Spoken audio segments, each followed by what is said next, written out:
जय जिनेन्द्र आशा जी। मेरा प्रश्न ये है कि जो उत्सर्पिणी का जो छठा काल होगा, उसमें शुरुआत जो होती है दुक्मा दुक्मा से। और पंचम काल में आएंगे तब चूंकि पंचम काल में तो धर्म अल्प रहता है, तो उस समय लोग धर्म कैसे पालन करेंगे? और उनकी याददाश्त में तो कोई तीर्थंकर होंगे नहीं, बट और अगर रहेंगे तो वो अवसर्पिणी के जो अ, अवसर्पिणी काल में जो तीर्थंकर थे उनको पूजेंगे वो, या फिर इसमें और कुछ लॉजिक है तो वो क्लियर कीजिए प्लीज। जय जिनेन्द्र। मंगलाचरण में पढ़ लेती हूँ। नमो अरिहंताणं, नमो सिद्धाणं, नमो आयर्याणं, नमो वज्झायाणं, नमो लोये सव्वसाहूणम्। अज्ञानतिमिरान्धानां ज्ञानाञ्जनशलाकया चक्षुरुन्मीलितं येन तस्मै श्रीगुरवे नमः। आपने जो प्रश्न पूछा है, सो बेसिकली अभी हमारा अवसर्पिणी काल चल रहा है, तो जिसमें हम अभी पांचवें काल में है, और हमने सुना भी है कि धीरे धीरे धर्म कम होता जाएगा, लोगों की जो आयु है, अवगाहना है, वो सारी चीजें कम होती जाएंगी। और उसके बाद छठवां काल आएगा, तो जहाँ पर धर्म पूरी तरह से समाप्त हो जाएगा। जो कल्कि की हम बात भी सुनते हैं कि आखिरी समय में जो मुनिराज होंगे, उनसे वे कल्कि राजा टैक्स के रूप में उनका आहार मांगेंगे, और उसके बाद से 3 दिन तक वे 3 दिन की आयु पूर्ण करके, और आखिरी जो मुनिराज आरिका श्रावक श्राविका चतुर्संग है, वह विलुप्त होगा। और उसके बाद जब छठवां काल आएगा तो और लोगों की आयु आदि कम होती जाएगी। फिर जब उत्सर्पणी काल आएगा तो वापस छठवां काल वैसे का वैसा ही रहता है। उसमें लोगों को अभी आग वगैरह भी इंट्रोड्यूस नहीं हुई है, तो इसीलिए कच्चा खाना, रूट वेजिटेबल्स खाना, मांसाहार खाना, उसका प्रचलन ज्यादा रहेगा छठवें काल में। और फिर पंचम काल में क्या होगा, क्योंकि धीरे धीरे आयु आदि तो बढ़ेगी, तो पंडित संजीव जी गोधा है, डॉक्टर संजीव जी गोधा, उनकी बुक है काल चक्र करके। उसमें उन्होंने तिलोपन्नति और त्रिलोक सार के काफी रेफरेंसेस दिए हैं कि पांचवा काल जो 21,000 साल का रहने वाला है, उसमें भी 20,000 साल तक तो सेम चीज ही रहेगी। मतलब तब तक भी कोई ऐसा धर्म इंट्रोड्यूस नहीं होगा। जो जैसा छठवें काल में चल रहा है उसी प्रकार से बस लोगों की अवगाहना, लोगों की आयु थोड़ा बढ़ता जाएगा। फिर जब 1,000 साल चौथा, जिसको अभी हम चौथा काल कहते हैं, जिसमें तीर्थंकर होते हैं, तो उत्सर्पिणी में तो वह तीसरा काल हो जाएगा। तो वो तीसरा काल शुरू होने से पहले जब 1,000 साल बस बचेगा, तब 14 कुलकर उत्पन्न होंगे। कुलकरों का कॉन्सेप्ट तीसरे काल में भी है अभी, कि है ना, पहले दूसरे मतलब अभी अवसर्पिणी काल जो है उसमें भी थर्ड काल में कुलकर आते हैं, क्योंकि धीरे धीरे भोग भूमि कम होने लग गई है। तो अब कर्म भूमि को इंट्रोड्यूस करना है धीरे धीरे। पहले लोगों को भोग भूमि में इतने रत्नों का ही इतना प्रकाश होता है कि चंद्रमा सूर्य नहीं दिखते हैं।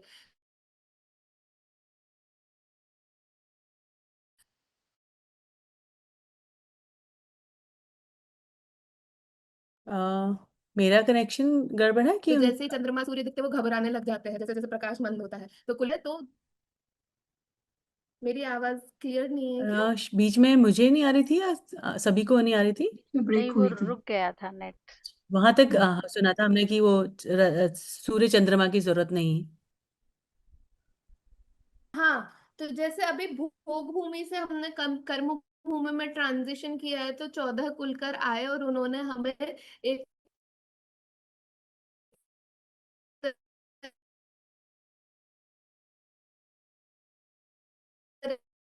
अ, से जीने का तरीका सिखाया। उसी प्रकार से वापस अगले चेक, अगर ज्यादा डिस्टर्ब। आपकी आवाज ब्रेक होती है। ब्रेक हो रही है, अभी आ नहीं रही बिल्कुल। बीच में ब्रेक हो रही है। मुझे लगता है अभी सही होगी शायद। ठीक है। हाँ, तो वैसे ही अभी अगले उत्सर्पिणी काल में भी पंचम काल के अंत में कुलकर होंगे, जो कि हमें धीरे धीरे सारी चीजें सिखाएंगे। और जो अंतिम कुलकर होंगे वो भी सेम, जैसे अभी नाभिराय जी अंतिम कुलकर थे तो उनके पुत्र प्रथम तीर्थंकर बने, वैसे ही वहां पर भी फिर तीर्थंकर होना शुरू हो जाएंगे। तो कुलकर जो है वो धर्म इंट्रोड्यूस करते हैं 20,000 साल होने के बाद। ये है उसमें। जी थैंक यू। कुछ और पूछना है रश्मि जी? सब क्लियर है? किसी को भी कोई और प्रश्न पूछना हो तो प्लीज हैंड रेज कर दीजिएगा, तो आप कर सकते। ठीक है। अलका जी को पूछना।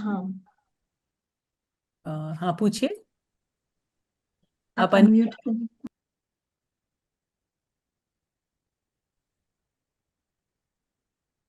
पूछिए अलका जी।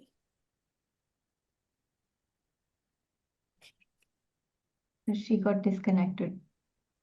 उनका कैमरा ऑफ हुआ था। हाँ हाँ हेलो।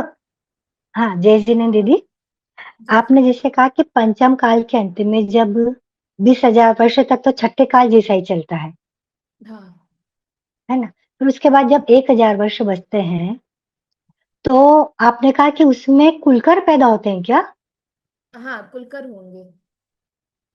तो जो अच्छा जो तीसरे काल में जो कुलकर होते थे वो पंचम काल के 1,000 वर्ष में कुलकर पैदा होंगे फिर? हाँ मतलब कि ये समझ लीजिए कि जो चतुर्थ काल है जिसमें तीर्थंकर होते हैं वो शुरू होने से पहले, चाहे उत्सर्पिणी हो चाहे अवसर्पिणी, पहले कुलकर आएंगे। ये है। अच्छा, तो पंचम काल में ही कुलकर पैदा हो जाते हैं फिर वो जी 14 जी। कुलकर जो होते हैं? हाँ और अंत अंत तक जो 14वें कुलकर रहेंगे, उन्होंने पंडित जी ने लिखा भी है कि नेमिचंद्राचार्य 16 कुलकर मानते हैं कि 16 कुलकर होंगे, बाकी आचार्यों ने 14 कुलकर लिखा है। तो वो होंगे और वही हाँ सब हाँ। चीजें, फिर भोजन पकाना, शादी होती है, जो सामाजिक व्यवस्था है वो पूरी उनको व्यवस्थित करेंगे। तो मतलब आपका कहना ऐसा हो गया कि वो जो 1,000 वर्ष रहते हैं, जब कुलकर होते हैं तो मतलब कहते हैं कि वो भोगभूमि जैसा ही हो जाता है कि पूरा का पूरा फलों से मतलब कल्प वृक्ष रहते हैं। नहीं, कल्प वृक्ष वगैरह नहीं रहेंगे, पर एक तरह से ये समझ लीजिए कि अभी तक सारे नासमझ लोग थे जिन्हें कुछ पता नहीं था, तो अब उनके पुण्य के प्रभाव से ऐसे लोग उत्पन्न होंगे कि जो अब उन्हें वापस ट्रैक पे लगाएंगे धीरे धीरे। क्योंकि पंचम काल है तो भोग भूमि नहीं रहेगी, रहेगी तो कर्म भूमि है। हाँ, अच्छा नहीं हाँ कर्म भूमि तो रहेगी, पर जैसे कहते हैं कि कुलकर होते हैं तो उनको कुछ करना नहीं होता है, सब इतना वो सब कुछ रहता है, तो पंचम काल में हो जाएगा क्या वो सब कुछ? नहीं, वो सब चीजें नहीं रहेगी। तृतीय काल में भी जब कल्पवृक्ष आदि कम होने लग जाते हैं, मतलब कि भोग भूमि का हाँ। प्रभाव कम होने लगता है, तो कर्म भूमि की स्थापना कर रहे हैं एक तरह से कि धर्म कैसे चलेगा। तो इसी तरह से यहाँ पर भी जो ट्रांजिशन पीरियड है कि अभी तक लोगों को कुछ पता नहीं है ना, सामाजिक राजनीतिक कुछ भी नहीं पता, तो अब उनको व्यवस्थित करने के लिए कि अब आगे जो तीर्थंकर आदि की परंपरा चलनी है तो उसके लिए लोग प्रिपेयर्ड हो जाएं। इस तरह से वो आएंगे। कुछ तो बेसिकली अंतर रहेगा क्योंकि, हाँ क्योंकि कल्पवृक्ष आदि तो नहीं होंगे। बेसिकली वो पर समझदार उनका, लोग होंगे, जैसे आप बोल रहे हैं कि अमंग देम, हाँ वो जो ज्यादा समझदार होंगे, जिनको ज्यादा इस मामले में व्यवस्था कर देंगे, जो इस तरह की। और हो सकता है पुण्य का उदय, क्योंकि कुलकर हैं तो इस प्रकार से रहेगा कि उनकी व्यवस्था अन्य लोगों से अच्छी होगी ही, जैसे राजा आदि होते हैं उस प्रकार से। तो फिर उस समय फिर ये तीसरे काल में क्या होता होगा फिर उस समय तीसरे काल में? क्योंकि कुलकर तो अपन कहते हैं ना कि हमेशा अधिकतर तीसरे काल में ही होते हैं, तो फिर तीसरे काल की क्या व्यवस्था होगी दीदी? तीसरे काल में भी कुलकर रहते हैं, मतलब अवसर्पणी में तीसरा हाँ। चौथा काल शुरू होने से पहले रहेंगे, और उत्सर्पणी में तीसरा काल, जो कि अभी हम जिसको हम चौथा काल बोलते हैं, तो वो उत्सर्पणी में तीसरा काल होगा तो उससे पहले रहेंगे। तो कभी भी चौथा काल जो हम बोल रहे हैं अभी, उसके पहले कुलकर होंगे, चाहे वो उत्सर्पणी हो चाहे अवसर्पणी। अवसर्पिणी उत्सर्पिणी में कि जो कुलकर होते हैं वो धर्म की भी व्यवस्था वही करते हैं और एक सामाजिक व्यवस्था तो कुलकर करवाते हैं, तो ये धर्म की भी वही करवाते हैं। तो जितना धर्म होगा, क्योंकि एकदम पूरा तो नहीं शुरू हो पाता है, जिस प्रकार से जितना राजा आदिनाथ ने असी मसी कृषि आदि की शिक्षा दी और उसके बाद जो दिव्य ध्वनि आदि से उन्होंने जो ज्ञान बताया, वो भले ही उस समय एग्जिस्ट करता था, परंतु उनके जितना नहीं बता पाए, तो वैसे ही धीरे धीरे से शुभ भाव आदि, शिष्टाचार क्या होता है, विनय कैसी होती है लोगों के सामने, ये धीरे धीरे बताएंगे। जितना ग्रंथों में उल्लेख आता है तो वैसी प्रकार से आता है कि धीरे धीरे सब चीजें बढ़ेंगी। और तीर्थंकर जब होने वाले होते हैं तो उससे पहले ही इंद्र आते हैं, जो भी रत्नों की वर्षा आदि होती है, तो ऐसे निमित्त जो होते जाएंगे कुलकरों के समय में भी और कुलकरों के बाद में भी, जिससे लोग उन अतिशय आदि को देखकर भी चकित होकर और प्रभावित होकर कि क्या है, तो कुछ धर्म उस समय में इंट्रोड्यूस होगा, जो कि बाद में तीर्थंकर के आने पे पूरी तरह से आएगा ऐसे। मतलब जिन्होंने ये प्रश्न पूछा था वो ये चाहते थे कि ऐसे कौन से तीर्थंकर या कोई होंगे जिनको वो फॉलो करें, मतलब मंदिर, जिन बिंब, क्या कुछ होगा ऐसा?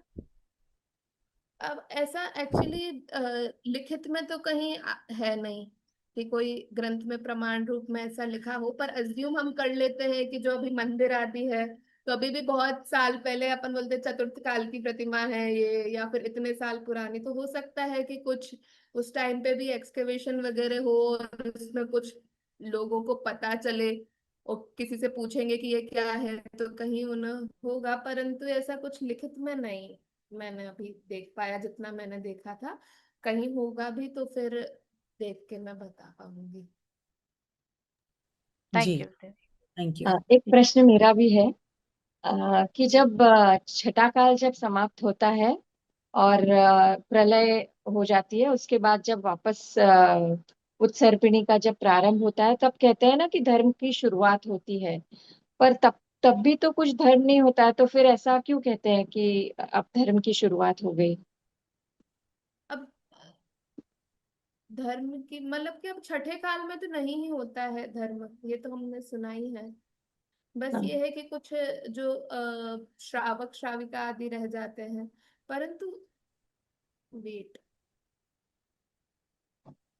वे मतलब कि छठे काल में तो नहीं रहता है, क्योंकि उस समय में सारी ही चीजें जो भी कर्म भूमि की होती है वो सब नष्ट प्राय ही हो जाती है, चाहे भोजन आदि का हो, सामाजिक व्यवस्थाएं जो भी होती हैं, परिवार आदि संबंधी भी जो व्यवस्थाएं होती है वो वहां पर नहीं होती हैं। आई तो ये थिंक वो हो सकता है ना तनु जी की, जैसे जो जो भी कपल्स बचे होते हैं गुफा में, उनमें से जैन धर्म मानने वाले भी कुछ होंगे, तो हो सकता है कि वो उसकी धर्म की प्रभाव ना करें, ऐसा और कुछ। और भी ऐसा भी हो सकता है, वो सुकाल, धर्म से ज्यादा वो सुकाल जो है वो सुकाल हो जाता है आई थिंक, बिकॉज वो इतना बारिश वारिश हुई तो उसके बाद जैसे कि अच्छा काल शुरू हो गया है। बट आई डोंट थिंक कि धर्म की, तो जैसे आप भी बोल रहे हैं, धर्म की तो शायद नहीं होती होगी शुरुआत। हाँ, मेघा जी पूछिए आप, मेघा जी को पूछना है कुछ।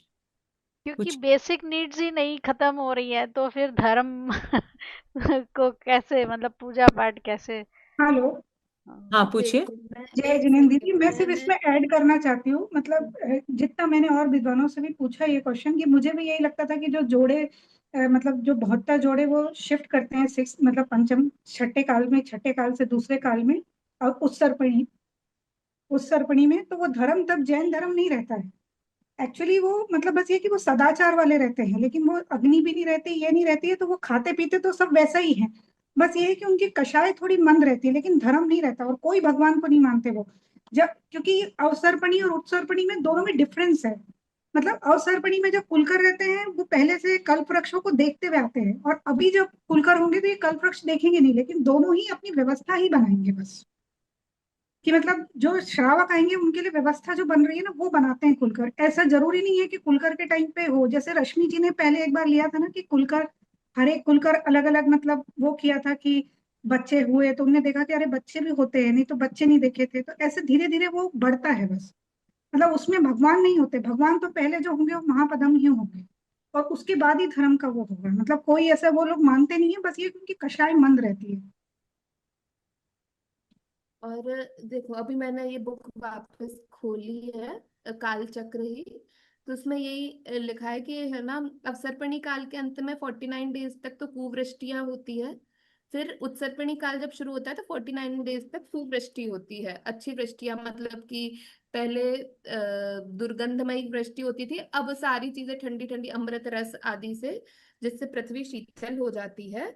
और जब शीतल होती है तो गुफाओं में छुपे हुए जो मनुष्य और तिर्यंश थे वो बाहर निकलने लगते हैं। परंतु अभी इस काल में अग्नि नहीं है, अतः उनका खान पान, रहन सहन, आचरण आदि सब पशुओं जैसा ही होता है। मतलब कि जो लोग मतलब रहते ये हैं तो हाँ। कंटिन्यू जो लोग हुए हैं ना वो छठवें काल से गए हैं, और पंचम काल के एंड में ही धर्म खत्म हो जाएगा। लेकिन ये है कि जो छठवें काल से गए हैं तो उनकी कषाय मंद है और वो धीरे धीरे आगे बढ़ेंगे, क्योंकि वो उत्सर्पणी काल आ गया है ना, वैसा है।